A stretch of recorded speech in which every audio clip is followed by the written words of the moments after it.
Hello दोस्तों, इस video में हम कक्षा 8 के पहले चैप्टर परिमेय संख्याएं इसे कंटिन्यू करेंगे। पहले पार्ट में मैंने आपको बताया था कि परिमेय संख्याएं क्या होती हैं। उसके साथ ही मैंने आपको ये भी बताया था कि प्राकृतिक संख्याएं, पूर्ण संख्याएं, पूर्णांक क्या होते हैं और फिर परिमेय संख्याएं क्या होती हैं। ये सब मैंने आपको पहले पार्ट में बताया था, बहुत ही अच्छे से समझाया था। अगर आपने वो पार्ट नहीं देखा है तो आप उसको ज़रूर देखें, लिंक मैं आपको डिस्क्रिप्शन बॉक्स में दे दूंगा। बहुत ज़रूरी वो सीखना है और मैं आपको ये सुझाव दूंगा कि आप पहले वो पार्ट देखो फिर आप इसको देखना, तो ये आपको ज़्यादा बेहतर तरीके से समझ आएगा। लेकिन अगर आपने वो पार्ट देखा है तो फिर अब ये वीडियो आप देख सकते हैं। इस वीडियो में क्या है, इसमें है कि परिमेय संख्याएँ। देखो, परिमेय संख्याओं के 3 गुणधर्म होते हैं। एक संवृत गुण एक होता है, दूसरा क्रम विनिमेयता एक गुण होता है और तीसरा सहचारिता। ये 3 गुण होते हैं। तीनों गुणों को हम एक एक करके समझेंगे अलग अलग वीडियोज़ में। इस वीडियो में मैं आपको बता रहा हूँ कि संवृत गुण क्या होता है परिमेय संख्याओं का। बाकी जो वीडियोज़ हैं सबका लिंक आपको इस वीडियो के डिस्क्रिप्शन में जो प्लेलिस्ट है उसमें मिल जाएगा, तो आप बिल्कुल भी निश्चिंत रहिए। सारा आपके सामने 1-2 क्लिक पे अवेलेबल है, उपलब्ध है। ओके, अब बात करते हैं संवृत गुण की। यहाँ पर ये आप अपने सामने देख सकते हैं, इस तरह से मैंने लिखा हुआ है। बहुत आसानी से मैं आपको बताऊंगा कि संवृत गुण जो है क्या होता है, संवृत क्या है। तो हम क्या करेंगे, अलग अलग संख्याओं के लिए निकालेंगे। मीन्स पहले प्राकृतिक संख्याओं का योग के अंतर्गत देखेंगे, फिर प्राकृतिक संख्याओं का ही घटाने के अंतर्गत देखेंगे, फिर प्राकृतिक संख्याओं का ही गुणा के अंतर्गत और फिर प्राकृतिक संख्याओं का भाग के अंतर्गत। ठीक है, जब ये चारों हो जाएंगे फिर हम आएंगे पूर्ण संख्याओं पे कि पूर्ण संख्याएं योग के अंतर्गत संवृत होती हैं या नहीं होती हैं, फिर व्यवकलन में के अंतर्गत संवृत होती हैं या नहीं होती हैं, है ना। फिर गुणा में, फिर भाग में देखेंगे और फिर पूर्णांक के लिए देखेंगे, फिर परिमेय संख्याओं के लिए देखेंगे। इस तरह से हम इसको करेंगे। तो आसानी से मैं आपको ये बताऊंगा, कोई मुश्किल नहीं है। ठीक है, अगर आपको अभी तक ये भी लग रहा हो कि ये सब क्या है, मैं कंफ्यूज हो रहा हूँ या हो रही हूँ, जस्ट डोंट वरी, आप आराम से इसको देखो आगे। तो सबसे पहले बात करते हैं प्राकृतिक संख्याओं की। और प्राकृतिक संख्याओं का किस किस के अंतर्गत देखना है, जैसे मैंने बताया, सबसे पहले हम योग के अंतर्गत देखेंगे कि योग के अंतर्गत क्या है। ठीक है, ओके। अब बात करते हैं संवृत, जो शब्द आपको सबसे ज़्यादा परेशान कर रहा होगा कि ये है क्या। देखो माय डियर, हम इसमें करते क्या हैं कि प्राकृतिक संख्या लेते हैं। मान लो कि 5 हमने ले लिया। अब क्योंकि योग यहाँ पर लिखा है तो योग का चिन्ह लगाया। अब दूसरी प्राकृतिक संख्या लेनी है तो 4 ले लेते हैं, बराबर किया। क्या आया यहाँ पे, 9 आया ना, ये तो आप जानते हैं। अब ये प्राकृतिक संख्या है, बिल्कुल है। ये प्राकृतिक संख्या है, बिल्कुल है। और ये क्या है, ये भी प्राकृतिक संख्या है। तो जब प्राकृतिक संख्या और प्राकृतिक संख्या को आपस में जोड़कर प्राकृतिक संख्या आता है तो हम ये कहते हैं कि हाँ भाई, प्राकृतिक संख्याएं योग के अंतर्गत संवृत हैं। तो ये संवृत हैं, ठीक है ना। प्राकृतिक संख्याएं क्या होती हैं भाई, 1, 2, 3, 4, 5, ये सब ये प्राकृतिक संख्याएं होती हैं। 1 से शुरू होके 1, 2, 3, 4, 5 पॉइंट वाला नहीं होता है। 1.2 ये प्राकृतिक संख्या नहीं है, 0 प्राकृतिक संख्या नहीं है, माइनस में प्राकृतिक संख्या नहीं होती है। तो ये प्राकृतिक संख्याएं हैं और यहाँ पर इनका जो योग है, अब देखो प्राकृतिक और प्राकृतिक का योग प्राकृतिक होता है, तो ये प्राकृतिक है, ये प्लस किया और प्राकृतिक आ गया। मतलब प्राकृतिक को प्राकृतिक के साथ जोड़ा और प्राकृतिक आ गया है। तो जब ऐसा आता है, यानी इधर भी प्राकृतिक है और दाईं तरफ भी प्राकृतिक अगर हमें मिल जाता है तो हम ये कहते हैं कि संवृत है। अगर ऐसा नहीं होता तो हम कहते हैं संवृत नहीं है। अब आप कोई भी उदाहरण लो, आप ये कहोगे कि ये तो आपने 5 और 4 अपनी मर्जी से ले ली, कुछ और अगर हम ले तो आप कुछ भी ले लो, आप कुछ भी ले लो। 2 संख्याएं, 2 प्राकृतिक संख्याएं ले लो, आप उनको अगर आप प्लस करोगे, उनको जोड़ोगे, उनका योग करोगे तो हमेशा हमेशा हमेशा प्राकृतिक आएगा। तो यानी हम ये कहेंगे कि प्राकृतिक संख्याएं योग के अंतर्गत संवृत हैं। ठीक है ना। फिर से मैं आपको बता रहा हूँ कि संवृत क्या होता है। जब भी आपके पास बाईं ओर एक प्रकार की संख्या है और दाईं ओर भी उसी प्रकार की संख्या अगर आ जाती तो हम कहते हैं कि हाँ भाई उनका योग समृद्ध है। घटाने में अगर होगा तो हम घटाने में कहेंगे समृद्ध है, और अगर नहीं होगा तो हम कहेंगे समृद्ध नहीं है। तो समृद्ध का मतलब क्या है कि जो इधर है उसी तरह की संख्या भी आपको इधर मिलनी चाहिए, उसी तरह की, यानी अगर बाईं तरफ प्राकृतिक है तो दाईं तरफ भी प्राकृतिक होना चाहिए, है ना। अब देखते हैं बी पार्ट, और ये है व्यवकलन यानी घटाना। तो अब इसमें देखते हैं। तो अब आप देखो, कोई एक प्राकृतिक संख्या लो, 5 हमने ले लिया, माइनस करो यानी घटाओ, दूसरी प्राकृतिक संख्या लो, 4 हमने ले लिया, इनको घटाओ, क्या आया? 1 आया। ये प्राकृतिक है, ये प्राकृतिक है और ये भी प्राकृतिक है। तो क्या आप ये कहोगे कि ये समृद्ध है? तो देखने से तो लग रहा है कि हाँ भी समृद्ध है। प्राकृतिक संख्याएं व्यवकलन यानी घटाने के अंतर्गत भी समृद्ध होती हैं, लेकिन ये हर बार नहीं है। अगर मैं 4 पहले ले लेता हूँ और 5 बाद में ले लेता हूँ तो ये तो माइनस में 1 आएगा ना। तो अब यहाँ पर ये प्राकृतिक है, प्राकृतिक में से हमने प्राकृतिक को माइनस किया, लेकिन ये प्राकृतिक नहीं आया। ठीक है, तो जब सत्य होता है तो हर बार सच होना चाहिए। अगर एक बार भी सच नहीं हुआ तो हम कहते हैं कि ना भी ये तो नहीं है। तो हम ये कहेंगे कि क्योंकि प्राकृतिक में से प्राकृतिक को घटा के हर बार प्राकृतिक नहीं आता है, इसीलिए प्राकृतिक संख्याएं व्यवकलन के अंतर्गत समृद्ध नहीं हैं। तो इस तरह से हम लिखेंगे। अब मैं उम्मीद कर रहा हूँ कि अब आपको धीरे धीरे ये चीज़ें समझ आ रही होंगी। अब हम तीसरा इसका गुण लेते हैं, यानी अब बात करते हैं जोड़ घटाना गुणा। अब गुणा की बात करते हैं। तो गुणा में देखते हैं, तो कोई प्राकृतिक संख्या लेते हैं। तो हमने ये 5 ले लिया, दूसरी प्राकृतिक संख्या 4 ले लो, 3 ले लो, 2 ले लो, कुछ भी ले लो, उनका आपस में गुणा करो। क्या आया? ये 20 आया। इसके अलावा आप कोई भी प्राकृतिक संख्या ले लो, उसमें किसी भी प्राकृतिक संख्या को गुणा कर दो, हमेशा हमेशा हमेशा प्राकृतिक संख्या ही आएगा। तो हम ये कहेंगे कि प्राकृतिक संख्याएं गुणा के अंतर्गत, गुणन के अंतर्गत, गुणा या गुणन जो भी हमें कहना है यहाँ पर, गुणन के अंतर्गत समृद्ध हैं। इस तरह से हम यहाँ पे लिख देंगे कि प्राकृतिक संख्या गुणन के अंतर्गत समृद्ध है, क्योंकि प्राकृतिक को प्राकृतिक के साथ गुणा करोगे हमेशा हमेशा प्राकृतिक आएगा। तो आई होप, मैं उम्मीद करता हूँ कि आपको ये सब समझ आ रहा होगा। अब भाग के अंतर्गत देखते हैं। तो भाग के अंतर्गत कोई प्राकृतिक संख्या लो, मान लो कि हमने 5 लिया, इसमें भाग दो 4 का, तो क्या आता है? ये तो 5/4 आता है ना। दशमलव अगर पूरा भाग दें तो ये 1.2 आता है। तो साफ आपको दिख रहा है कि जब हम प्राकृतिक संख्या में भाग देते हैं किसी प्राकृतिक संख्या का, तो हर बार प्राकृतिक संख्या नहीं आता है, कभी कभार आता है। अब आप ये सोचोगे कि सर यहाँ पे 4 ले लो, यहाँ पे 2 ले लो, तो ये तो 2 आएगा ना, ये प्राकृतिक, ये प्राकृतिक, ये प्राकृतिक।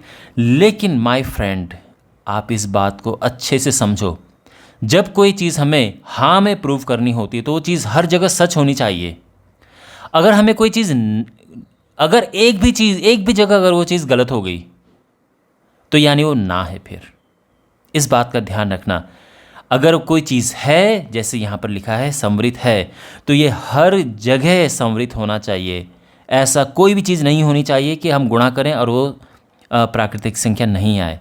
अगर ऐसा होता तो हम समृद्ध नहीं है कह देते। ठीक है, तो आप ये सोच रहे हो कि यहाँ पर तो है लेकिन यहाँ पर तो नहीं है ना, और नहीं प्रूव करने के लिए केवल एक बार वो चीज़ नहीं होनी चाहिए बस, तो हम सीधा लिख देते कि नहीं है भाई। लेकिन हाँ प्रूव करने के लिए वो हर जगह हाँ होना चाहिए, है ना। ये वही बात है कि जैसे एक कोई चादर है, एकदम साफ़ सुथरी, एकदम वाइट कलर की चादर है, तो हम कहेंगे कि ये बिल्कुल साफ़ है अगर इस पे कहीं पे भी एक भी धब्बा नहीं है। अगर यहाँ पर एक धब्बा है तो भी हम कहेंगे कि ये साफ़ नहीं है भाई, यहाँ पे धब्बा है। अब धब्बा 1 हो या 10 हो या 50 हो, साफ़ नहीं है तो नहीं है ना। तो इसीलिए अगर नहीं कोई चीज़ प्रूव करनी है तो एक बार ना हो काफ़ी है। लेकिन हाँ में प्रूव करने के लिए उसको हर जगह ये बताना होता है कि हाँ भाई ये है। अब आपको बात समझ आ गई? ओके, तो हम कहेंगे कि ये नहीं है। तो ये हमने यहाँ पर इस तरह से ये लिख दिया है कि प्राकृतिक संख्याएं भाग के अंतर्गत संवृत नहीं हैं। तो हमने प्राकृतिक संख्याओं के लिए देखा, योग में देखा, योग के अंतर्गत संवृत हैं, व्यवकलन यानी घटाने के अंतर्गत संवृत नहीं है, गुणा के अंतर्गत संवृत हैं और भाग के अंतर्गत संवृत नहीं है। तो ये हमने किनका देखा? प्राकृतिक संख्याओं को देखा। और अब हम बात करते हैं पूर्ण संख्याओं की। तो पूर्ण संख्याओं के लिए भी हम चारों में देखेंगे, योग में देखेंगे, व्यवकलन में देखेंगे, गुणन में और भाग में देखेंगे। पहली बात तो ये कि पूर्ण संख्याएं क्या होती हैं। पूर्ण संख्याएं होती हैं 0 से शुरू, 0, 1, 2, 3, 4, 5, 6 मीन्स प्राकृतिक संख्याओं में बस एक 0 लगा दो, ये पूर्ण संख्याएं हो जाती हैं। अब बात करते हैं योग की। तो कोई भी दो संख्याएं ले लो, कोई भी दो संख्याएं, एक हमने चलो 0 ले लिया और एक हमने 3 ले लिया, इसको योग किया तो 3 आया ना, या फिर एक 1 ले लिया, दूसरा 4 ले लिया, योग करके 5 आया। आप देखोगे कि ये पूर्ण संख्या है, ये भी पूर्ण संख्या है। पूर्ण संख्या और पूर्ण संख्या को प्लस करके हमेशा हमेशा पूर्ण संख्या ही आएगी। तो हम ये कह सकते हैं कि पूर्ण संख्याएं योग के अंतर्गत संवृत हैं। तो इस तरह से हम ये लिख देंगे। और क्यों संवृत है, आई एम श्योर अब तो आपको समझ आ रहा होगा, क्योंकि ये पूर्ण है, ये भी पूर्ण संख्या है, और दाईं तरफ भी अगर पूर्ण संख्या आती है तो हम कहते हैं कि हाँ भाई संवृत है। संवृत यही गुण होता है, ठीक है, कि दाईं ओर भी वो जो बाईं ओर जिस तरह की संख्याएं हैं, दाईं ओर भी उसी प्रकार की संख्या, यानी बराबर की दूसरी ओर भी उसी प्रकार की संख्या होनी चाहिए। तो ये तो हो गया योग की बात। अब बात करते हैं घटाने की, यानी व्यवकलन।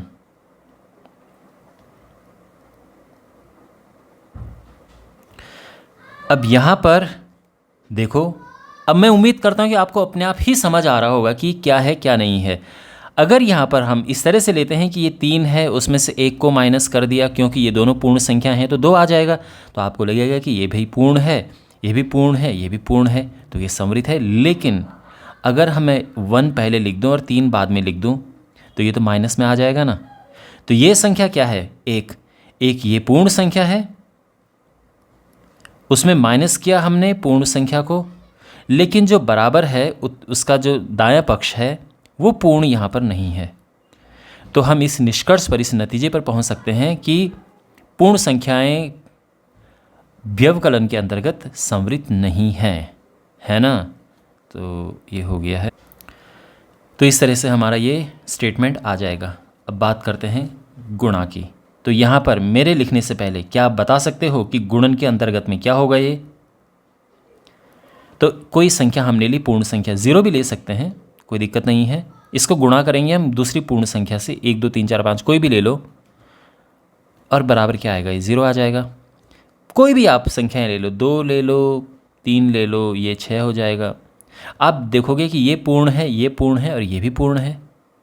तो गुणा में क्या है कि पूर्ण संख्या को अगर हम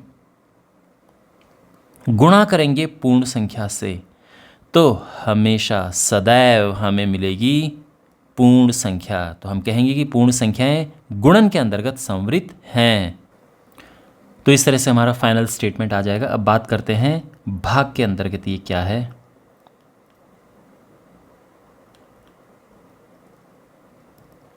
ओके, तो हमारे पास कोई पूर्ण संख्या है, उसको जब हम भाग देते हैं किसी पूर्ण संख्या से तो हर बार पूर्ण संख्या आता है?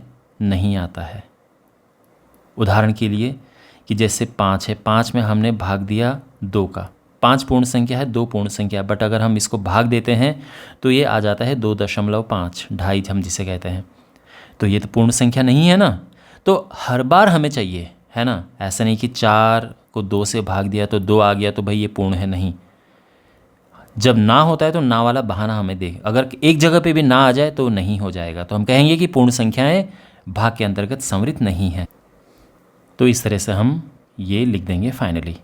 अच्छा, अब हमारे पास है पूर्ण संख्याएं भी होगी। अब पूर्णांकों की बात करते हैं। तो अब हमारे पास है पूर्णांक।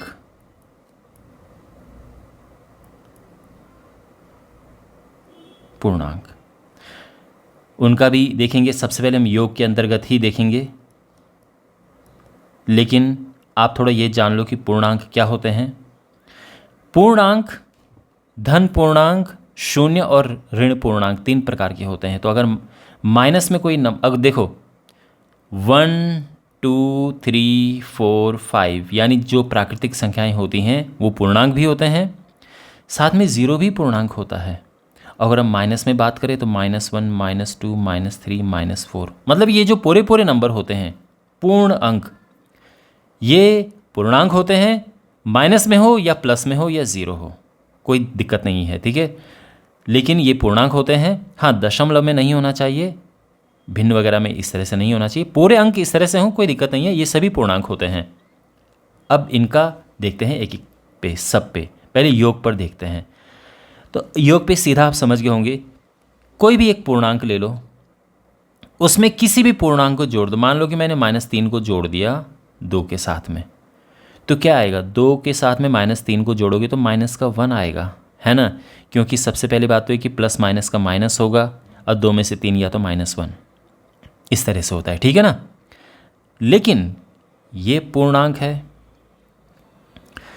प्लस किया हमने, ये भी पूर्णांक, और दाएं पक्ष में भी पूर्णांक है, माइनस में भी तो पूर्णांक होते हैं। तो पूर्णांक को पूर्णांक के साथ प्लस करके हमेशा पूर्णांक आता है। तो चूंकि पूर्णांक में पूर्णांक को प्लस करके हमेशा पूर्णांक आता है, कोई भी ऐसी परिस्थिति आपको में नहीं मिलेगी जब पूर्णांक नहीं आएगा। तो हम ये कह सकते हैं कि पूर्णांक योग के अंतर्गत संवृत हैं। तो इस तरह से हमारा ये स्टेटमेंट आएगा, हम ये लिखेंगे, ठीक है। आपको अच्छे से समझ आ गया। अब घटाने की बात करते हैं।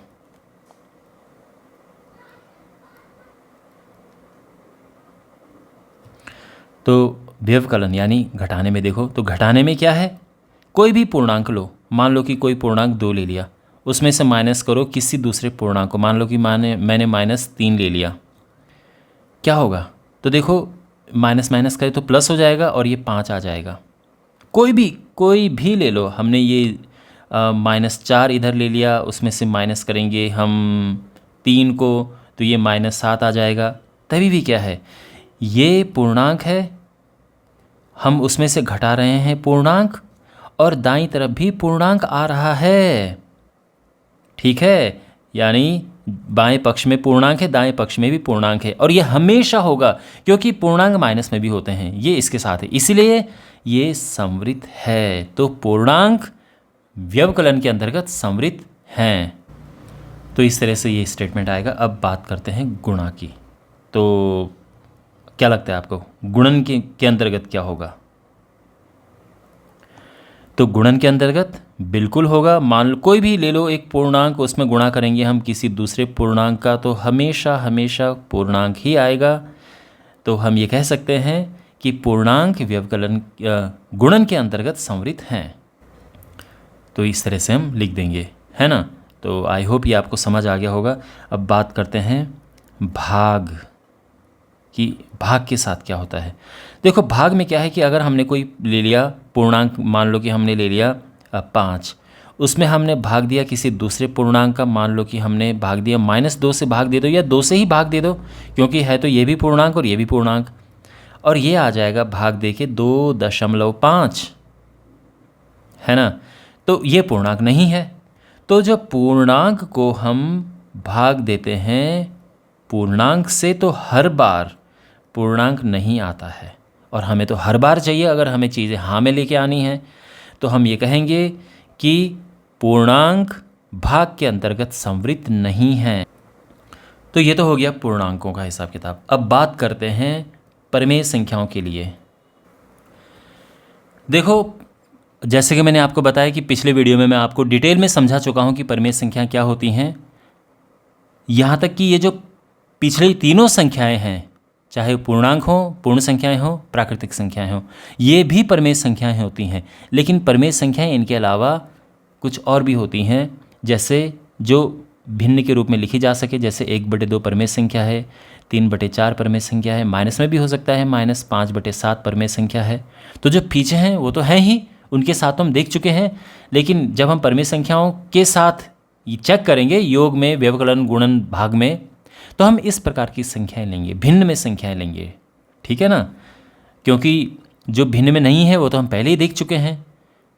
ठीक है, तो ये ध्यान रखना कि जो पीछे तीनों प्रकार की जो ये संख्याएं हैं, ये भी परमेय संख्याएं होती हैं, ये तीनों ये भी परमेय संख्याएं हैं, इस बात का ध्यान रखना। ये नहीं कि अब जो हम लिख रहे हैं वही परमेय संख्या हैं, लेकिन इनमें क्या नहीं था जो अभी तक हमने किया, उनमें भिन्न नहीं थे, भिन्न वाली संख्याएं, और परमेय संख्याओं में भिन्न वाली संख्याएं भी आती हैं। तो अब आप ये समझो कि हम भिन्न वाली संख्याएं यहाँ पर लेंगे, ये सब चेक करने के लिए।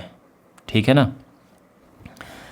अच्छा, तो सबसे पहले योग के अंतर्गत देखते हैं। तो योग में क्या है कि आप किसी भी भिन्न को, किसी भी परमेय संख्या को अगर हम दूसरी परमेय संख्या के साथ में जोड़ेंगे, मान लो कि हमने जोड़ दिया 2/3 के साथ, तो भी कोई भिन्न आएगा।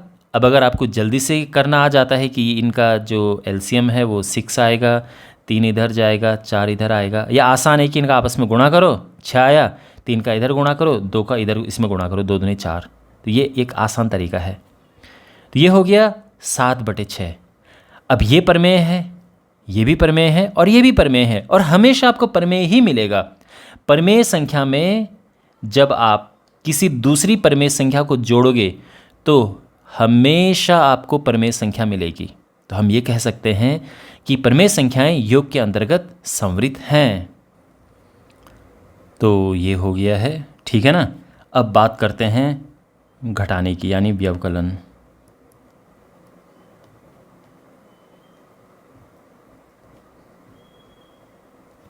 तो कोई परमेय संख्या लेते हैं, हमने ले लिया जैसे 1/2, उसमें घटाएंगे हम दूसरी परमेय संख्या 2/3।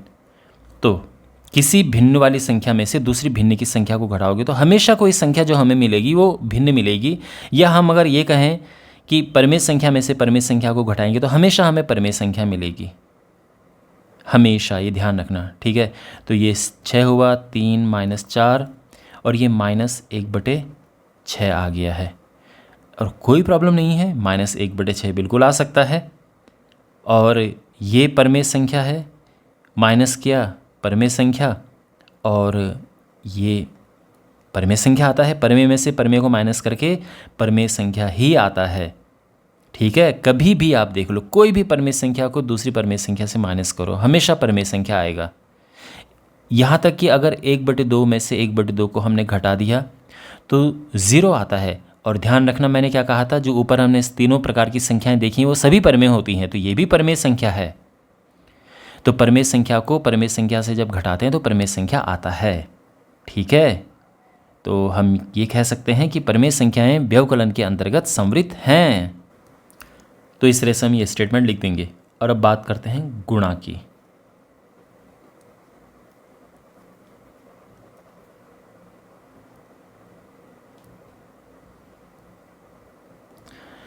गुणन में कोई परमेय संख्या लो, 1/2 ले लिया, उसमें गुणा करो किसी दूसरी परमेय संख्या का, मान लो इसका गुणा कर दिया, तो क्या आएगा, परमेय संख्या में परमेय संख्या को गुणा करते हैं, देखो ऊपर वाला का गुणा यहाँ पर हो जाएगा और नीचे 4 दूने 8। तो परमेय संख्या में जब हम गुणा करते हैं किसी परमेय संख्या का, तो हमेशा हमें परमेय संख्या ही मिलती है। ठीक है, हमेशा मिलेगी। तो हम ये कह सकते हैं कि परमेय संख्याएं गुणन के अंतर्गत संवृत हैं। तो इस तरह से हमारा ये स्टेटमेंट आ जाएगा। अब बात करते हैं भाग की। भाग में बहुत इंटरेस्टिंग यहाँ पर है एक चीज़। भाग में हम परमेय संख्याओं को भाग देंगे किसी दूसरी परमेय संख्या से, और ये देखेंगे कि क्या हमेशा परमेय संख्या आता है कि नहीं आता है। अब आपके मन में एक विचार होगा कि सर कोई भी संख्या अगर हम यहाँ पे लिखें, कोई भी संख्या, मान लो कि हमने 1/2 लिख दिया, इसको हम भाग देते हैं मान लो कि -3/4 से, तो हमें तो एक सीधी सादी परमेय संख्या मिल जाएगी। देखो, भाग देने का तरीका मैं आपको बताता हूँ। ठीक है, भाग देने के लिए हम इस वाले को गुणा कर देते हैं और ये पलट जाता है, इस तरह से भाग होता है। तो चाहो तो काट दो। अब ये 2/-3 हो गया है ना, माइनस यहाँ पे लेके चले जाओ। तो इस तरह से भाग देते हैं हम। ये परिमेय संख्या है, बिल्कुल है परिमेय संख्या। तो वैसे तो आपको हर बार ये लगेगा कि परिमेय संख्या में परिमेय संख्या का भाग देने पर परिमेय संख्या आती है, लेकिन केवल और केवल एक प्रॉब्लम है, केवल एक प्रॉब्लम है। वो क्या प्रॉब्लम है? वो ये है कि देखो, कोई परिमेय संख्या ले लो, मान लो कि 1/2 हमने ले लिया, इसको हमने भाग देना है 0 से। अब आप कहोगे कि 0 से क्यों भाग दे रहे हैं हम? क्योंकि माय डियर, मैंने आपको बताया है ना कि 0 भी तो परिमेय संख्या होती है, क्योंकि पीछे जो तीनों प्रकार की संख्याएं हैं वो भी परिमेय संख्या होती हैं। तो 0 भी परिमेय संख्या है। और अगेन इसका सब डिटेल मैंने पहले वीडियो में बना रखा है, इसलिए मैं बार बार बोल रहा हूँ कि आप उस वीडियो को ज़रूर देखना। आपको परिमेय संख्याओं का बहुत अच्छा खासा ज्ञान उस वीडियो से होगा। और अगर आपने वो देख रखा है तो आपको तो इतना मुझे समझाने की भी ज़रूरत नहीं है कि भाई क्यों 0 परिमेय संख्या, मतलब 0 परिमेय संख्या है, बट जब हम भाग देते हैं, मतलब ये परिमेय है और ये भी परिमेय है, तो 0 क्यों परिमेय संख्या है ये मैंने वहाँ पे आपको अच्छे से बता रखा है। लेकिन समस्या इस बात की है कि यहाँ पर ये जो संख्या होगी ये होगी परिभाषित नहीं।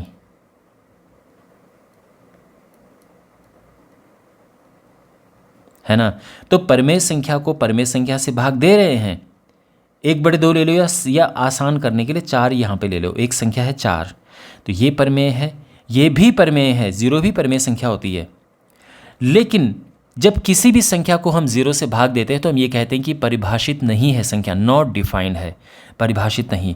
और परिभाषित नहीं है तो वो परिमेय भी नहीं है, नहीं है ये परिमेय। वैसे भी मैंने उसमें आपको ये भी बताया था कि अगर किसी भी भिन्न के हर में अगर 0 है तो वो परिमेय नहीं होती। जैसे मैं कहूँ 5/0, तो ये परिमेय नहीं होती है, यानी हर में 0 नहीं होना चाहिए।